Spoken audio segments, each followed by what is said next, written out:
monde, Anne-Charlotte, autiste Asperger. Petite vidéo très courte et un peu coup de gueule, tournée un peu à l'arrache dans la cuisine. Je voudrais revenir sur la dernière vidéo où je parlais de la RQTH et de la qualité de vie au travail des personnes autistes quand on peut bénéficier d'aménagement. Je tiens quand même à préciser une certaine chose parce que j'ai eu pas mal de retours là-dessus. Dans mon cas, j'ai vraiment de la chance, c'est-à-dire que là, maintenant, j'ai de la chance.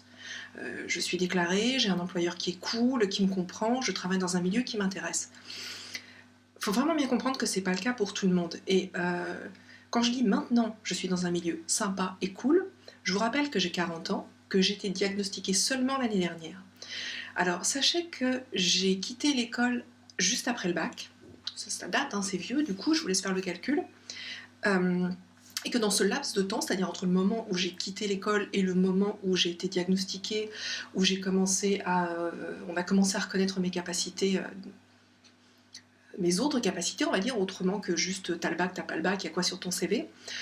Pendant ce laps de temps, il y a 2 postes que j'ai le plus occupés, c'est hôtesse d'accueil et caissière. Voilà. Donc, j'ai vraiment vécu j'ai derrière moi une expérience professionnelle qui est particulière, chaotique, qui a été précaire, qui a très longtemps été précaire, c'est-à-dire beaucoup de jobs à temps partiel, des jobs où je pouvais sauter du jour au lendemain, des jobs où, on n'est pas dans un monde de bisounours, hein, je ne vais pas vous mentir, des jobs où on peut être humilié très facilement, où on peut être la cible de harceleurs, ça a été mon cas aussi, parce qu'on ne peut rien dire, hein, on a juste à fermer sa gueule hein, quand on est caissière ou hôtesse.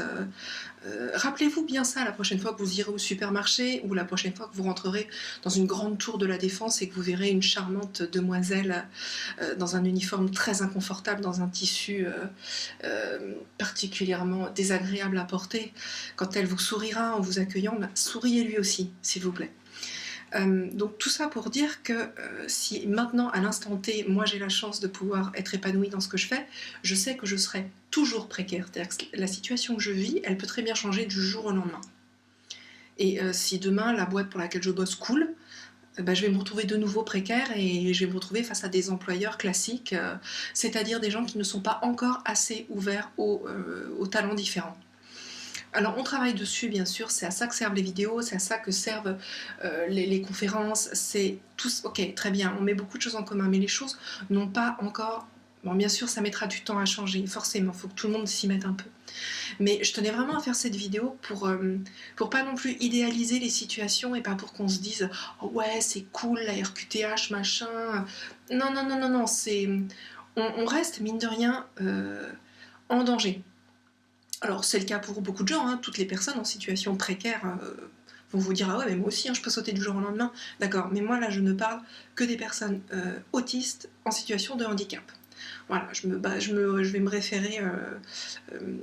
Malheureusement là aujourd'hui je me contente de parler uniquement de mon secteur à moi, même si j'aimerais englober la planète, c'est pas possible. Donc je suis désolée pour cette vidéo un petit peu coup de gueule tournée un peu à l'arrache, qui sera certainement pas montée, rien du tout, mais je tenais vraiment à rappeler cette chose essentielle. Voilà, donc voilà, je sais même pas trop comment terminer parce que j'ai absolument rien prévu. Quand je vous dis que c'est complètement improvisé, c'est vraiment improvisé. Je vous souhaite malgré tout une bonne fin de journée et puis tout ce que vous voulez, et puis je vous dis à bientôt. Salut!